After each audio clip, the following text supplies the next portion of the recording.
YouTube just announced the most aggressive parental controls in social media history. And if you're a parent, this changes everything about how your kids use the internet. Let me break down what just happened and why this is way bigger than people realize. Yesterday, January 14th, YouTube unveiled what they're calling industry-first parental controls that give parents unprecedented power over what their kids can watch. This isn't just blocking inappropriate content. This is a complete reimagining of how children interact with the platform. And it's coming at exactly the right time. Here's what's new. Parents can now set up supervised accounts for teens aged 13 to 17. You link your account to your child's account, and suddenly you have visibility and control that didn't exist before.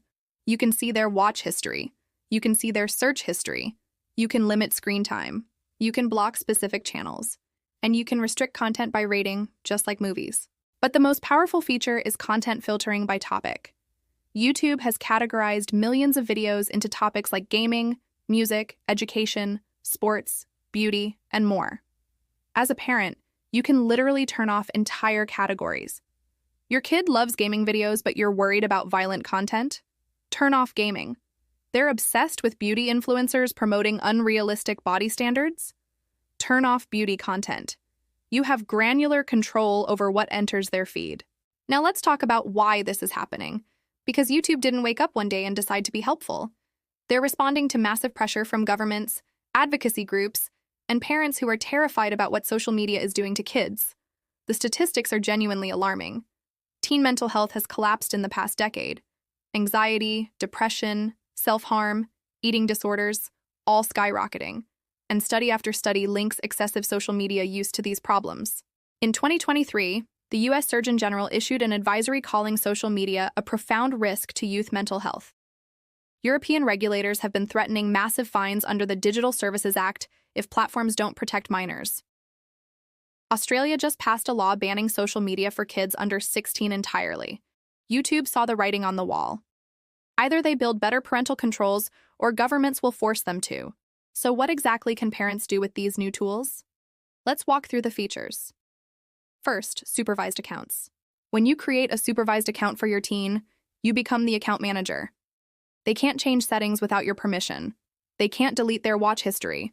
They can't create a second account to bypass your rules. It's all logged and visible to you. Second, screen time limits. You can set daily time limits for YouTube usage. Once your kid hits their limit, the app locks. They can request more time, and you get a notification asking if you want to grant it. This is huge because one of the biggest complaints from parents is that kids say they'll watch for 20 minutes and end up in a 3-hour rabbit hole. Third, bedtime mode. You can set hours when YouTube is completely inaccessible. A lot of parents have no idea their kids are watching videos at 2 in the morning on school nights. Now you can block access from, say, 9 p.m. to 7 a.m. The app just won't open during those hours. Fourth, restricted mode on steroids. YouTube has had a restricted mode for years, but it was unreliable. It would block educational videos about history while letting through clickbait garbage. The new system uses AI to better understand context. It's not perfect, but it's a massive improvement. Videos about sensitive topics like mental health, sexuality, or current events can be allowed if they're educational, but blocked if they're exploitative. And fifth, the topic filters I mentioned earlier. This is the game changer. Instead of trying to block individual videos or channels, which is exhausting and ineffective, you just turn off entire categories. Your 14-year-old doesn't need access to prank channels, true crime deep dives, or conspiracy theory content. Turn those topics off. Problem solved. Now, YouTube isn't the only platform doing this. Meta just announced similar controls for Instagram and Facebook. TikTok rolled out family pairing features last year. Snapchat has parental controls. But YouTube's implementation is the most comprehensive.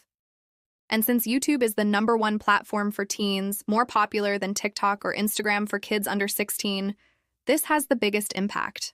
But here's the uncomfortable truth. These tools only work if parents actually use them, and most parents won't.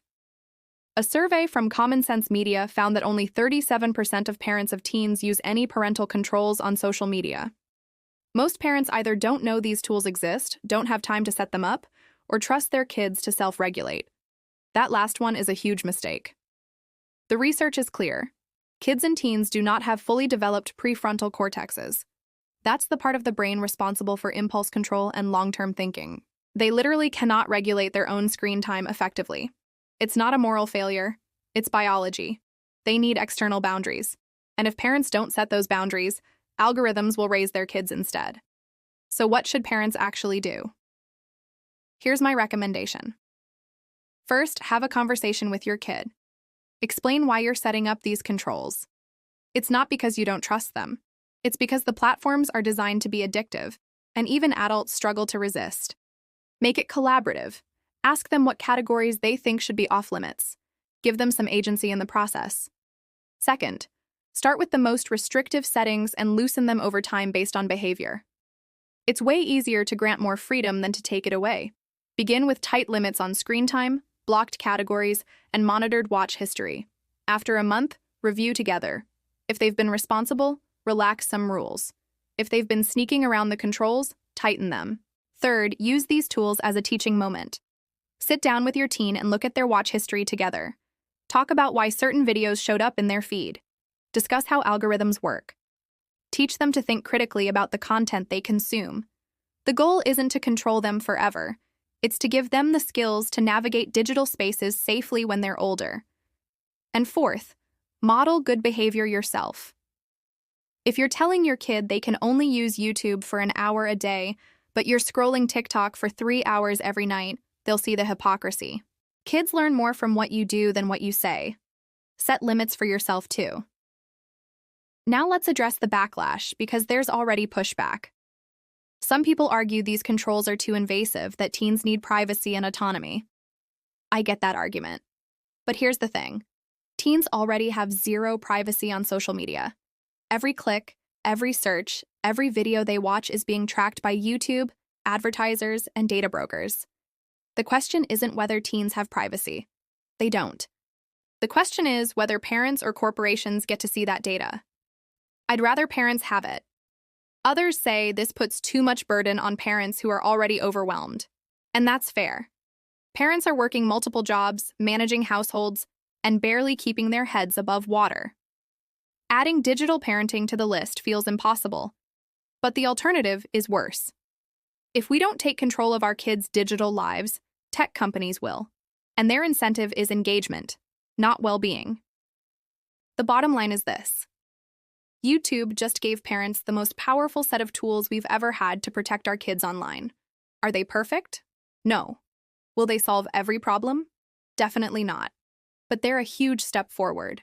And if you're a parent with kids on YouTube, you need to set these up today. Not next week. Today. Your kids might push back. They might complain. They might say you're ruining their life. That's okay. Your job isn't to be their friend. It's to keep them safe. And right now, the biggest threat to their mental health isn't strangers in vans. It's the algorithm in their pocket. If you found this helpful, share it with other parents. Hit that subscribe button for more news that actually matters. And drop a comment.